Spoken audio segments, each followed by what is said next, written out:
عمرانہ سنو، تمہیں یتیم خانے کی مالکن بلا رہی ہیں، جاؤ جا کر ان کی بات سن کر آ جاؤ۔ میری دوست مجھے اطلاع دے کر چلی گئی۔ میں حیران ہوئی کہ مالکن مجھے کیوں بلا رہی ہے، وہ تو کسی سے سیدھی منہ بات تک نہیں کرتی تھی۔ اب اچانک سے مجھے بلانے کا کیا مقصد؟ ضرور کسی بات کو ڈھونڈ کر مجھے ڈانٹنے کے لیے بلایا ہوگا۔ دل ہی دل میں یہی سب سوچتی میں یتیم خانے کی مالکن کے کمرے کی طرف بڑھنے لگی۔ میں نے دروازہ بجایا تو اس نے مجھے اندر آنے کی اجازت دی۔ اس کا چہرہ معمول سے زیادہ کھلا ہوا تھا، یوں لگ رہا تھا جیسے وہ آج بہت ہی خوشگوار موڈ میں ہے۔ مجھے حیرت ہوئی کیونکہ اس کا موڈ بہت کم ٹھیک رہتا تھا، ہر وقت دوسروں پر چلانے کے علاوہ اسے کوئی کام نہیں تھا۔ یہ تو اس کا بہت ہی پسندیدہ مشغلہ تھا، لوگوں کو پریشان کرنا اور انہیں نیچا دکھانا۔ میری بھی بہت بار اس سے بحث ہو چکی تھی۔ میں اندر گئی تو اس نے مجھ سے کہا کہ دیکھو کوئی تم سے ملنے کے لیے آیا ہے۔ میں نے سامنے نگاہ دوڑائی تو صوفے پر ایک نوجوان بیٹھا ہوا تھا اور اس کے ساتھ ایک عورت موجود تھی۔ میں حیران ہوئی کہ یہ کون ہے، میں تو انہیں جانتی بھی نہیں ہوں، اور اتنے سالوں میں یتیم خانے میں مجھ سے ملنے کوئی بھی نہیں آیا۔ میں نے دھیرے سے سلام کیا۔ مالکن نے میرا تعارف کروایا اور کہا کہ یہ عمرانہ ہے، جب 1 ماہ کی تھی تب اس کا باپ اسے یہاں چھوڑ کر چلا گیا تھا۔ اس کے بعد سے ہم یتیم خانے میں ہی اسے پال پوس رہے ہیں۔ مجھے مالکن کی باتیں سمجھ میں نہیں آ رہی تھیں۔ وہ لوگ مجھ سے چھوٹے چھوٹے سوالات کر رہے تھے کہ میں نے کتنی تعلیم حاصل کی ہے اور یتیم خانے میں کتنے عرصے سے ہوں، میری عمر کیا ہے، وغیرہ وغیرہ۔ مجھے عجیب تو لگ رہا تھا، لیکن میں مالکن کے ڈر سے چپ چاپ جواب دیے جا رہی تھی۔ مالکن نے مجھ سے کہا کہ یہ لوگ خاص طور پر تم سے ہی ملنے کے لیے یہاں پر آئے ہیں۔ دراصل انہیں ایک اچھے رشتے کی تلاش ہے، تو انہوں نے سوچا کہ کیوں نہ یتیم خانے میں آ کر کسی لڑکے کو ڈھونڈا جائے جس سے باہر کی دنیا کے بارے میں زیادہ اتا پتہ نہ ہو، کیونکہ یتیم خانہ ہی ایسی جگہ ہے جہاں پر لڑکیاں زیادہ باہر نہیں جاتی ہیں، آج کل کی لڑکیوں کی طرح تیز ترار بھی نہیں ہیں۔ یتیم خانے کی مالکن کی یہ بات سن کر مجھے زور سے ہنسی آئی، مگر میں نے کنٹرول کر لی، کیونکہ یہ بات بہت ہی عجیب تھی کہ یتیم خانے کی لڑکیوں کو باہر کا کچھ اتا پتہ نہ ہو۔ حالانکہ انہیں لوگوں کے بارے میں سب سے زیادہ پتہ ہوتا ہے۔ ہم لوگوں نے زندگی کو ایک الگ ہی نظریے سے دیکھا ہوتا ہے اور برتا ہوتا ہے، اس لیے ہم بہت جلد لوگوں کی حقیقت جان لیتے ہیں۔ لوگوں کی بہت ہی اچھے سے پہچان ہوتی ہے، اور میں تو حد سے زیادہ تلخ بھی تھی۔ مجھے لوگوں کی منافقت بالکل پسند نہیں تھی۔ اگر کوئی مجھ سے کچھ بھی غلط بات کہتا تو میں وہیں منہ پر جواب دے دیتی، حالانکہ میں جانتی تھی کہ یہ اچھی بات نہیں ہے، یہ بد زبانی ہوتی ہے، لیکن میں یہاں رہ رہ کر اتنی زیادہ تلخ ہو چکی تھی کہ ہر بات کو غلط ہی انداز میں لیتی اور سمجھتی تھی کہ مجھے لگتا ہے کہ کوئی بھی ہمارا ہمدرد نہیں ہو سکتا اور نہ ہی کسی سے کوئی امید رکھنی چاہیے۔ اس سب کے پیچھے سب سے بڑی وجہ تو یہ تھی کہ میرے باپ نے مجھے بہت ہی چھوٹی عمر میں یتیم خانے میں چھوڑ دیا تھا، جب میں صرف 1 ماہ کی تھی۔ وہ چاہتے تو مجھے اپنے پاس بھی رکھ سکتے تھے، لیکن مجھے بوجھ سمجھا اور یہاں چھوڑ گئے۔ میں باپ کے ہوتے ہوئے بھی یتیم ہو چکی تھی اور یتیمی میں ہی پلی بڑھی تھی۔ بچپن سے لے کر اب تک میں مالکن کی بہت بار مار کھا چکی تھی اور اس کی باتیں سن چکی تھی۔ وہ ہم سب کو غلاموں سے بھی بدتر طریقے سے رکھتی تھی اور ہمارے ساتھ بہت ہی زیادہ برا سلوک کرتی۔ یتیم خانے میں میری کسی بھی لڑکی سے نہیں بنتی تھی، سوائے ایک لڑکی سمرا جو میری بہت ہی اچھی دوست تھی۔ میں ہمیشہ اس کے ساتھ رہتی اور اسی کے ساتھ کھانا وغیرہ کھاتی۔ یتیم خانے میں کھانے کے نام پر صرف اور صرف مذاق ہی ہوتا تھا۔ یہاں جب بھی کھانا آتا تو وہ اس قابل ہوتا ہی نہیں تھا کہ اسے کوئی انسان کھائے، یوں لگتا تھا جیسے کسی جیل کے قیدیوں کے لیے کھانا آیا ہے۔ دراصل یتیم خانے میں جو بھی فنڈ آتے تھے، اس میں سے آدھے سے زیادہ فنڈ تو وہ مالکن اپنے پاس رکھ لیتی تھی اور باقی بچے کچھ فنڈ کو ہمارے اوپر خرچ کرتی تھی۔ یتیم خانے کی صفائی بھی ہم لوگ ہی کرتے تھے۔ پڑھائی کے نام پر بھی مالکن نے ہمارے ساتھ مذاق ہی کیا تھا۔ ایک نا تجربہ کار ٹیچر کو بلوا کر نام کی پڑھائی کرواتی تھی، حالانکہ اسے ہماری تعلیم کے الگ سے پیسے ملتے تھے۔ وہ ایک ڈاکو تھی۔ ڈاکو کہنا ٹھیک ہی ہے، کیونکہ جو پیسے ہمارے فلاح و بہبود میں لگانے چاہیے تھے وہ سب وہ اپنے پاس رکھتی تھی اور عیش و عشرت کی زندگی جی رہی تھی۔ یتیم خانے کی مالکن بہت ہی موٹی تھی اور مجھے بہت ہی بری لگتی تھی۔ ویسے بھی یہاں کوئی بھی ایسی لڑکی نہیں تھی جسے یتیم خانے کی مالکن پسند ہو، سب ہر وقت اس کے بارے میں غلط ہی باتیں کرتے رہتے تھے۔ اس نے ہر لڑکی کے ساتھ اتنا برا سلوک کیا تھا کہ کسی کے دل میں بھی اس کے لیے اچھی جگہ نہیں تھی۔ بس جہاں سے اسے پیسے نظر آتے تھے وہیں اس کے اندر کی نرمی باہر آ جاتی تھی۔ ابھی بھی اس عورت اور مرد کے ساتھ بیٹھی خوش آمدید لہجے میں بات چیت کر رہی تھی۔ میں جانتی تھی کہ اس نے بہت موٹی رقم اینٹ لی ہوگی۔ وہ مجھے کہہ رہی تھی کہ میں نے یتیم خانے کی بہت سی لڑکیوں کی تصاویر انہیں دی تھیں، ان میں سے تم ہی پسند آئی ہو، اب یہ تم سے شادی کرنا چاہتے ہیں۔ ساتھ ہی ساتھ وہ مجھے اشارے کر رہی تھی کہ تمیز سے بیٹھو اور ادب سے پیش آنا، اس رشتے سے منع کرنا۔ میں جانتی تھی کہ یتیم خانے کی مالکن ایک طرح سے میرا سودا کر رہی ہے، مگر وہ عورت اور اس کے ساتھ موجود لڑکا بہت ہی سلجھے ہوئے لگ رہے تھے۔ ایک پل کو میں نے حساب لگایا کہ اگر میری شادی اس لڑکے سے ہو جاتی ہے تو میری جان اس یتیم خانے اور اس کی مالکن سے چھوٹ جائے گی۔ میں اپنی زندگی میں آگے بڑھ جاؤں گی۔ اگر میں یہیں رہی تو میں کبھی بھی آگے نہیں بڑھ پاؤں گی، نہ ہی میں یہاں سے نکل سکتی ہوں۔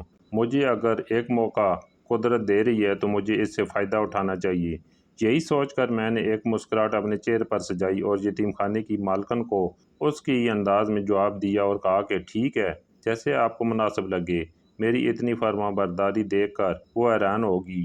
یقین تو اسے نہیں آ رہا تھا، لیکن پھر بھی اس نے ان لوگوں کے سامنے کہا کہ ہم کچھ دن میں آپ کو جواب دے دیں گے۔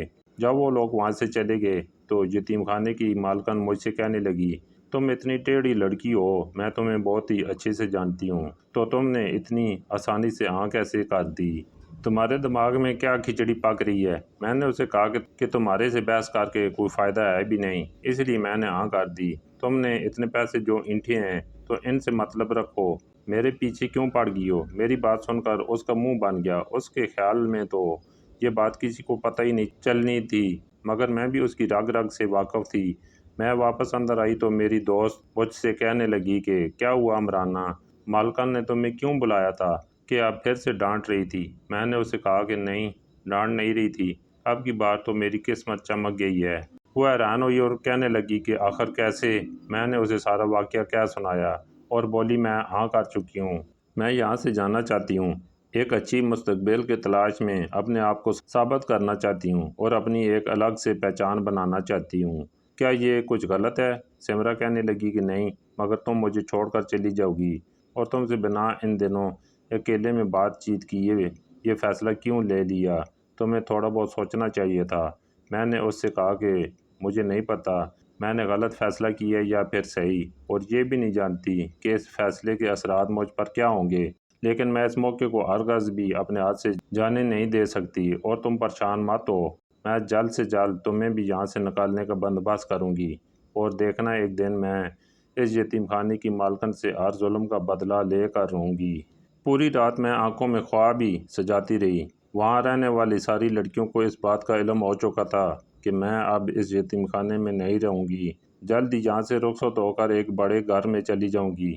سب خسر پسر کر رہی تھیں اور اس بات سے جل بھی رہی تھیں، اور کچھ تو تجسس کے مارے میرے ارد گرد جمع ہو چکی تھیں۔ انہیں کوئی چٹخارے دار کہانی چاہیے تھی، مگر میں نے ان سب کو نظر انداز کیا اور یہ سوچنے لگی کہ یہاں سے نکل کر سب سے پہلا کام کیا کروں گی۔ میں بہت آگے بڑھنا چاہتی تھی، مگر اپنے باپ سے کبھی بھی نہیں ملنا چاہتی تھی۔ مجھے اپنے باپ سے نفرت ہو گئی تھی۔ میرے لیے تو میرا باپ مر چکا تھا سالوں پہلے، اگر اب وہ کبھی مڑ کر واپس آتا بھی تو میں اسے پہچاننے سے انکار کر دیتی۔ ویسے بھی مجھے اپنے باپ کی شکل تو یاد ہی نہیں تھی۔ ایک ماں کے بچے کو کیا پتہ ہوتا ہے کہ کون آپ کا کیا لگتا ہے؟ اس لیے اس دنیا میں لوگوں کی بھیڑ میں اگر کہیں وہ مجھے دکھ بھی جاتے تو میں نہ تو انہیں پہچان پاتی اور نہ ہی وہ مجھے پہچان پاتے، اس لیے میں آرام سے اس شہر میں رہ سکتی تھی۔ مجھے نہیں پتہ تھا کہ میرے ابا اب کہاں رہتے ہیں اور کیا کرتے ہیں، اور نہ ہی میں یہ سب جاننے میں کوئی دلچسپی رکھتی تھی۔ مگر سمرا نے مجھ سے کہا کہ جب تم یہاں سے جاؤ تو سب سے پہلے اپنے ابا سے ملنے جانا، ہو سکتا ہے کہ وہ تمہیں یاد کرتے ہوں۔ سمرا میری طرح بالکل بھی نہیں تھی، وہ بہت ہی نرم دل کی لڑکی تھی اور ہمیشہ دوسروں کو موقع دینے پر یقین رکھتی تھی۔ میں تو ایسی تو نہیں تھی، لیکن پھر بھی ہم دونوں کے بیچ دوستی بہت ہی گہری تھی۔ ہماری دوستی کی شروعات بھی بہت ہی الگ طریقے سے ہوئی تھی۔ مجھے یاد ہے میں اس وقت 7 سال کی تھی جب سمرا یہاں پر پہلی بار آئی تھی۔ وہ بہت ہی زیادہ ڈری ہوئی تھی اور مالکن کا رویہ اسے بہت زیادہ خوفزدہ کر رہا تھا۔ اس کے اماں ابا کی موت ایک حادثے میں ہو گئی تھی اور اس کے سکے چچا نے اس کے ابا کی جائیداد پر قبضہ کر کے اسے یتیم خانے میں چھوڑ دیا تھا۔ وہ لاوارث یہاں ملی تھی مالکن اسے اندر لے آئی۔ سب لڑکیاں اسے عجیب عجیب نظروں سے گھور رہی تھیں اور وہ روئے جا رہی تھی اور ایک کونے میں جا کر بیٹھ گئی۔ مالکن نے غصے سے کہا کہ اپنا رونا دھونا بند کرو، اب تمہیں کوئی لینے نہیں آئے گا، تمہیں یہیں رہنا ہے۔ مجھے اس کی بات سن کر غصہ آیا کہ وہ ایک بچی پر ایسے چلا رہی ہے، اس لیے اس کے جانے کے فوراً بعد میں اٹھ کر سمرا کی طرف آئی اور دھیرے سے اس کے ہاتھوں کو تھاما، اس کی آنکھوں میں دیکھا جہاں سے آنسو ٹپک رہے تھے۔ پھر میں نے اس کی آنکھیں صاف کیں اور اس سے کہنے لگی کہ دیکھو، اب تم اس پوری دنیا میں اکیلی ہو، تمہارا کوئی رشتہ دار نہیں ہے، لیکن میں آج سے تمہاری دوست ہوں، ہمیشہ تمہاری حفاظت کروں گی اور تمہارے ساتھ دوں گی۔ تمہیں ڈرنے کی کوئی ضرورت نہیں ہے، لوگوں پر بھروسہ مت کرنا اور نہ ہی ان سے کوئی امیدیں لگانا، اس سب کا کوئی فائدہ نہیں ہوتا۔ اس دن کے بعد سے میری اور سمرا کی ایسی دوستی ہوئی جو آج تک نہیں ٹوٹ پائی تھی۔ وقت کے ساتھ ساتھ اس نے بھی یہاں رہنا سیکھ لیا تھا اور اب تو بہت سال گزر گئے تھے۔ میں نے سمرا کے علاوہ یتیم خانے میں کسی بھی اور لڑکی سے دوستی نہیں کی، میری واحد دوست سمرا ہی تھی اور میرے لیے وہ بہت ہی زیادہ اہم تھی۔ اس لیے میرا پکا ارادہ تھا کہ یہاں سے باہر جاتی ہی سب سے پہلے سمرا کو یہاں سے لے کر جاؤں گی، چاہے اس کے لیے مجھے کسی بھی حد سے گزرنا پڑتا۔ وہ فطری طور پر ایک ڈرپوک لڑکی تھی اور ذرا ذرا سی چیز پر رونے لگ جاتی تھی۔ اب بھی جب اس نے سنا کہ میں یہاں سے جانے والی ہوں اور میں نے یہاں سے جانے کا فیصلہ کر ہی لیا ہے تو وہ یہ سن کر بھی رونے لگ گئی تھی۔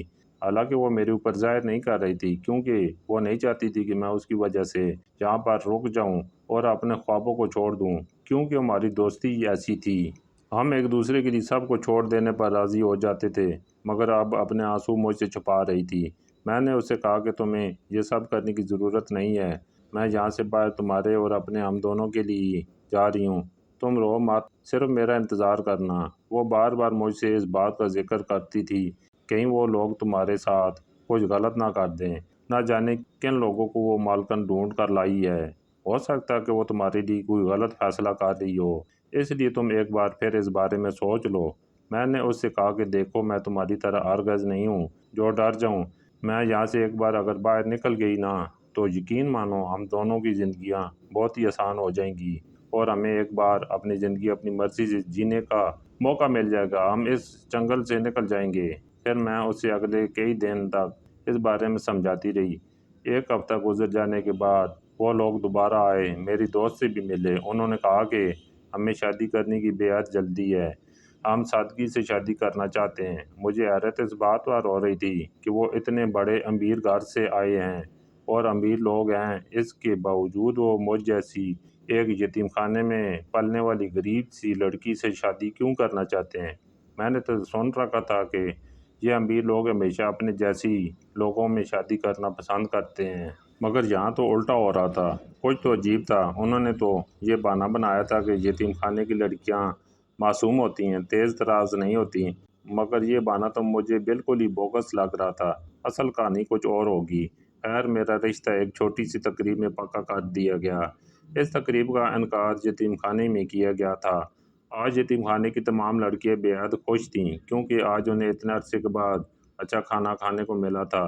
لڑکے والوں نے خود ہی انتظام کیا تھا، ان کی طرف سے صرف ان کے قریبی رشتہ دار ہی آئے تھے۔ رات کے وقت میں اپنی انگلی میں سجی منگنی کی انگوٹھی کو دیکھے جا رہی تھی۔ میں کسی کے نام سے جڑ گئی تھی، منسوب ہو چکی تھی کسی سے، لیکن میرے دل میں کوئی بھی جذبات نہیں ابھر رہے تھے۔ دل بالکل خالی س تھا اور بہت سے شکوک و شبہات میرے دل میں جڑ پکڑ کر بیٹھے ہوئے تھے، لیکن میں سب کا ذکر سمرا سے نہیں کر رہی تھی۔ میں نہیں چاہتی تھی کہ وہ پریشان ہو جائے اور مجھے میرے ارادے سے پیچھے ہٹا دے۔ کچھ دن بعد لڑکے والوں نے اعلان کیا کہ ہم نکاح کے لیے اگلے جمعہ کو آئیں گے۔ تیاریاں وغیرہ ہو گئیں اور میری ہونے والی ساس نے میرے لیے ایک اچھا جوڑا بھی بھیجا۔ اس سب کے دوران یتیم خانے کی مالکن نے اچھے خاصے پیسے اکٹھے کر لیے تھے۔ میرے سسرال والوں سے کبھی کس چیز کے نام پر ان سے پیسے لے لیتی تو کبھی کس چیز کے نام پر۔ میں اچھے سے جانتی تھی کہ وہ یہ سب پیسے اپنی جیب میں ڈالنے والی ہے۔ نکاح کی تیاریاں مکمل ہو گئیں تو وہ سب لوگ نکاح کے لیے آ گئے۔ میں بہت زیادہ خوش ہو رہی تھی کہ ایک بہت ہی خوبصورت نوجوان سے میری شادی ہونے والی ہے، میری زندگی بہت اچھی ہو جائے گی اور وہ ہے بھی بہت ہی امیر۔ سمرا بھی میری وجہ سے بہت زیادہ خوش تھی۔ اب ہم لوگ ایک امید باندھ رہے تھے کہ یہاں سے نکلنے کا کوئی نہ کوئی راستہ تو ہمیں مل ہی جائے گا۔ مجھے دلہن کی طرح سجایا گیا۔ پہلی بار زندگی میں اتنے زیورات پہنے تھے اور اتنا تیار ہوئی تھی۔ میں بہت حسین لگ رہی تھی، سب بھی میری تعریف کر رہے تھے۔ پھر باہر شور مچ گیا کہ بارات آ گئی ہے۔ یتیم خانے کی مالکن باہر کھڑی استقبال کی تیاریاں کر رہی تھی۔ تھوڑی دیر بعد وہ لوگ اندر آ گئے۔ جو ہی میری نظر سامنے کھڑے دولہے پر پڑی تو میری چیخیں نکل گئیں، کیونکہ وہ تو ایک ادھیڑ عمر کا آدمی تھا۔ اب تک تو وہ مجھے کچھ بتایا گیا تھا، اس کے مطابق تو وہ ہینڈسم لڑکا ہی میرا ہونے والا شوہر تھا، جو شروع سے لے کر اب تک مجھ سے ملتا آیا تھا، اور رشتہ کرنے کے وقت بھی وہی میری ساتھ آیا تھا، اور منگنی کے وقت بھی۔ یہ سب کیا ہے؟ میں حیران ہوئی۔ میں نے یتیم خانے کی مالکن سے کہا کہ میری منگنی تو کسی اور کے ساتھ ہوئی تھی۔ یہ کون ہے؟ میں اس سے کیسے شادی کر سکتی ہوں؟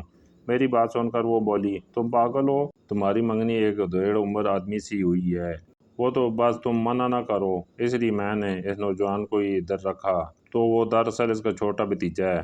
تم سے یہ بات چھپائی رکھی۔ میں جانتی تھی کہ تم ایک ادھیڑ عمر سے شادی کرنے کے لیے بالکل بھی تیار نہیں ہوگی۔ اب خاموشی سے بیٹھ جاؤ اور ہمارا تماشا مت لگاؤ۔ اس نے صحیح مجھے پھانسا تھا۔ میرے پاس کوئی اور چارہ بچہ بھی نہیں تھا۔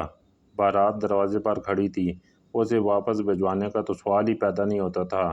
سمرا نے مجھے تسلی دی اور کہا کہ تم فکر مت کرو، اگر تم یہ شادی نہیں کرنا چاہتی ہو تو ابھی منع کر دو، تمہارے ساتھ کوئی زبردستی نہیں کر سکتا۔ لیکن پھر میں نے سوچا کہ اگر میں منع کر دوں گی تو میرے خواب کیسے پورے ہوں گے، یہاں سے باہر کیسے نکلوں گی؟ چلو کچھ دن اس کو برداشت کر ہی لوں گی۔ یہی سوچ کر میں نکاح کے لیے مان گئی۔ وہ بوڑھا مجھے ایک آنکھ نہیں بہا رہا تھا۔ میں نے تو اب تک اس خوبصورت نوجوان کے سپنے سجائے تھے، اس لیے اچانک سے اسے قبول کرنا میرے لیے بہت مشکل ہوتا جا رہا تھا، مگر مجھے یہ کرنا ہی تھا۔ میں نے اپنے دل کو راضی کیا اور آخر کار نکاح کے لیے ہاں کر دی۔ نکاح ہو جانے کے بعد میرے جذبات بالکل ہی الگ تھے۔ مجھے بہت غصہ آ رہا تھا، یوں لگ رہا تھا جیسے میرے سارے خواب چھن گئے ہیں۔ نکاح کے بعد میری ساس میرے پاس آئی اور کہنے لگی کہ تمہاری رخصتی بھی ہم آج ہی کریں گے، حالانکہ اس سے پہلے یہ بات نہیں کی گئی تھی کہ رخصتی نکاح والے دن ہی کی جائے گی۔ بہرحال اب کچھ بھی میں بولتی یا کچھ بھی کرتی، سب کا کوئی فائدہ نہیں ہونے والا تھا۔ یہ بات تو مجھے سمجھ میں آ گئی تھی۔ سمرا بھی بہت زیادہ پریشان ہو رہی تھی، کیونکہ یہ سب لوگ بہت ہی عجیب برتاؤ کر رہے تھے۔ یوں لگ رہا تھا جیسے چیزوں کو چھپانے کا شوق رکھتے ہیں۔ یہ کوئی چھوٹی بات نہیں تھی، پہلے بتانا چاہیے تھا کہ رخصتی آج ہی ہوگی۔ میں جانتی تھی یہ سب یتیم خانے کی مالکن کی چال ہے، اسے تو صرف پیسے چاہیے تھے جو اسے مل گئے۔ میری زندگی برباد ہو یا آباد، اس بات سے اس کا کوئی بھی لینا دینا نہیں تھا۔ ناچار مجھے رخصت ہو کر ان کے ساتھ آنا ہی پڑا۔ راستے بھر میں وہ عجیب طرح سے چھپ کے باتیں کر رہے تھے۔ ان کی باتیں مجھے ٹھیک سے سنائی نہیں دے رہی تھیں، لیکن یوں لگتا تھا جیسے کوئی ایسی چیز ہے جس سے میں انجان ہوں اور مجھے اس بارے میں کچھ بھی نہیں پتا۔ راستے میں مجھے اس بات کا علم ہوا کہ جسے میں اپنی ساس سمجھ رہی ہوں، وہ دراصل میری ساس نہیں ہے، بلکہ وہ تو اس نوجوان کی ماں ہے۔ کتنا عجیب ہو رہا تھا نا یہ سب! اب نہ جانے آگے جا کر کن کن رازوں سے پردے اٹھنے والے تھے۔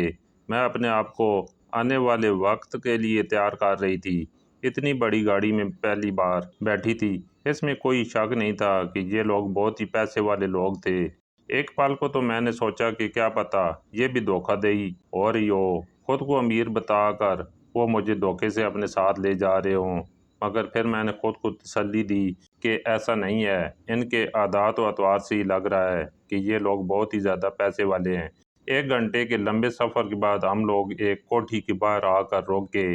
اتنی بڑی کوٹھی، اتنی عالیشان گھر میں نے اپنی زندگی میں دیکھا ہی نہیں تھا۔ دل خوشی سے بھر گیا کہ اب اس کوٹھی پر میں راج کروں گی۔ کچھ دیر پہلے ہونے والے واقعات میں بھول گئی تھی اور بالکل ہی مگن سی ہو کر اس کوٹھی کو دیکھنے لگی، لیکن پھر تبھی کسی عورت کی آواز مجھے واپس ہوش کی دنیا میں واپس کھینچ لائی۔ میں ان کے ساتھ کوٹھی کے اندر آ گئی۔ کوٹھی باہر سے جتنی عالیشان تھی، اندر سے اس سے بھی کہیں زیادہ خوبصورت تھی۔ میں تو اونکوں کی طرح ادھر ادھر دیکھی جا رہی تھی۔ لوگ مجھے دیکھ کر عجیب سرگوشیاں کر رہے تھے، جس کی وجہ سے میں نے خود کو فوراً سے سنبھالا اور دوپٹہ آگے کیا۔ میں تو دلہن ہوں، مجھے ایسے حرکتیں نہیں کرنی چاہیے۔ مجھے ایک صوفے پر لا کر بٹھا دیا گیا اور پھر مووی وغیرہ بنانے کا سیشن شروع ہوا۔ میں اس سب سے بہت زیادہ بور ہو رہی تھی۔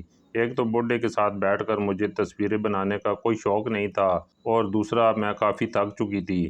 صرف آرام کرنا چاہتی تھی، لیکن یہاں پر کسی کو یہ سب بول نہیں سکتی تھی۔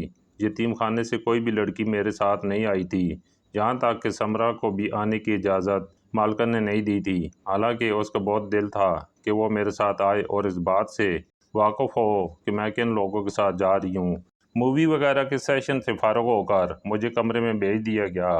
میرا بالکل دل نہیں کر رہا تھا کہ میں اپنے شوہر کو دیکھوں، لیکن مجھے اس کے انتظار میں جاگنا ہی تھا۔ تھوڑی دیر بعد وہ کمرے میں آیا۔ میں نے اسے الگ نظر سے دیکھا تو مجھے پتہ چلا وہ بہت ہی گریسفل ہے اور بہت ہی زیادہ ہینڈسم لگتے ہیں۔ میرا دیکھنے کا نظریہ بدلا تو مجھے ان میں بہت سی اچھائیاں نظر آنا شروع ہو گئیں۔ وہ بہت ہی دھیمے مزاج کے تھے۔ میری شادی کی پہلی رات بہت ہی اچھی گزری تھی۔ میں جو کچھ دیر پہلے سب چیزوں کے بارے میں غلط سوچ رہی تھی، اب میری سوچ یکسر ہی بدل چکی تھی۔ اگلے دن سمرہ سے ملنے کے لیے میں یتیم خانے چلی گئی۔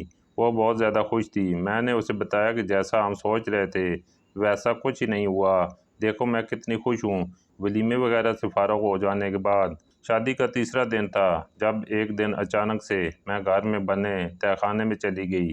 وہاں پر ایک کمرہ بنا ہوا تھا۔ مجھے حیرت تھی کہ اس کمرے میں کیا ہوگا۔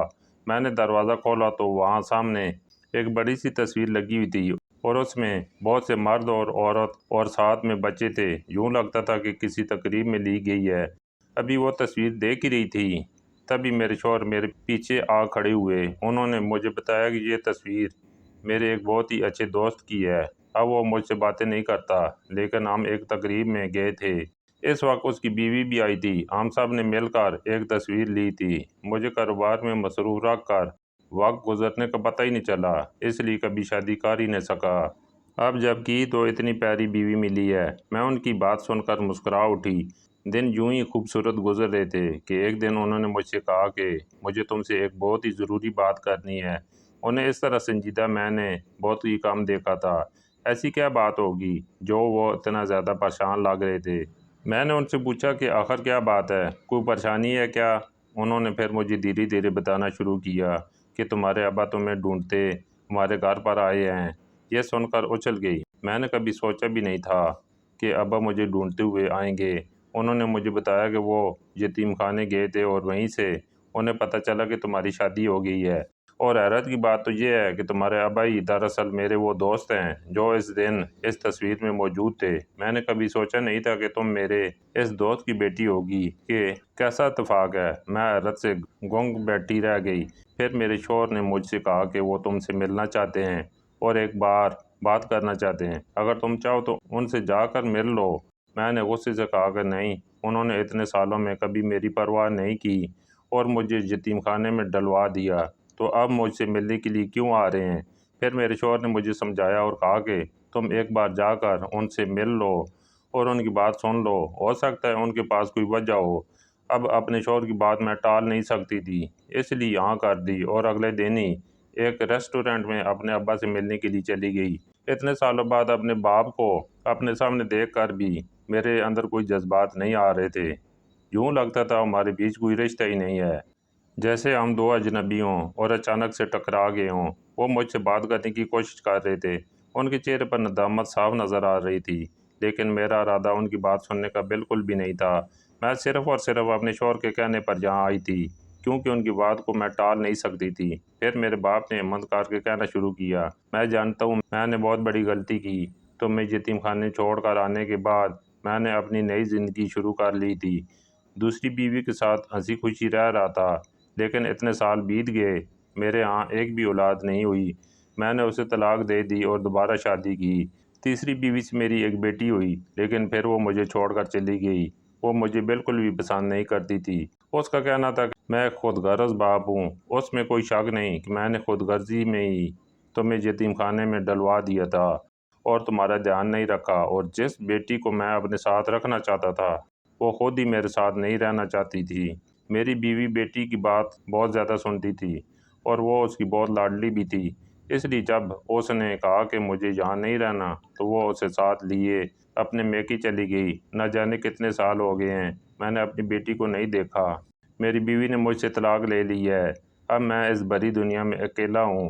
کہنے کو میری دو بیٹیاں ہیں، لیکن ایک کو میں نے خود چھوڑا اور دوسری مجھے اپنی مرضی سے چھوڑ کر چلی گئی۔ مجھ جیسا بدنصیب انسان کوئی نہیں ہوگا۔ جب مجھے پتہ چلا کہ تم میرے دوست کی بیوی بن گئی ہو تو یہ سن کر مجھے بہت حیرت ہوئی تھی۔ دراصل میں تمہیں ڈھونڈتے ڈھونڈتے یتیم خانے چلا گیا، پرانے ریکارڈ نکلوائے اور تمہارا پتہ کروایا۔ یتیم خانے کی مالکن نے مجھے بتایا کہ تمہاری تو شادی ہو گئی ہے اور تمہارے بارے میں سب بتا دیا، تمہارا پتہ بھی دیا۔ تمہیں ڈھونڈتے ڈھونڈتے یہاں آیا تو پتہ چلا یہ تو میرا اپنا ہی دوست کا گھر ہے۔ میں کبھی سوچ بھی نہیں سکتا تھا کہ تم سے اس طرح ملاقات ہوگی۔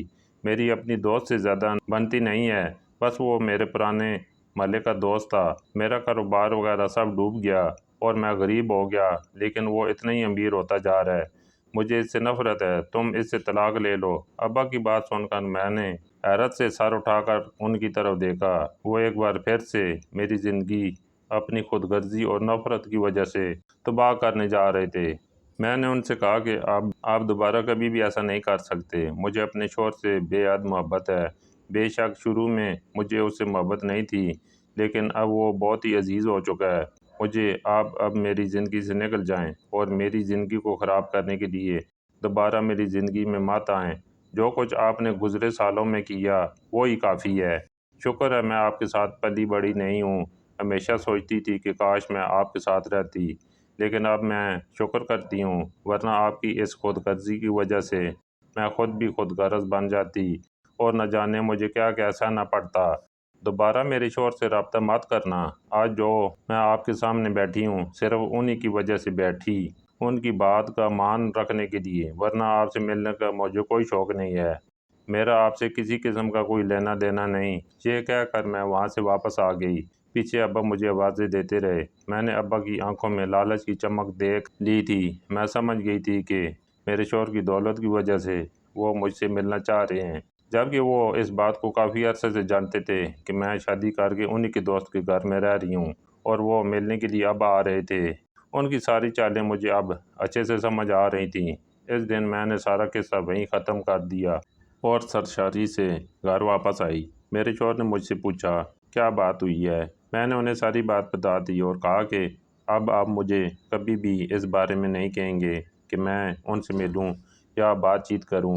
ہاں وہ میرے باپ ہیں، اس ناطے میں تھوڑی سی ان کی مدد کر سکتی ہوں، لیکن اس سے زیادہ وہ مجھ سے توقع نہ رکھیں۔ میرے شوہر نے کہا کہ اس نے ہمیشہ مجھے غلط سمجھا۔ میں اس کی مدد کرنے کی کوشش کرتا تھا۔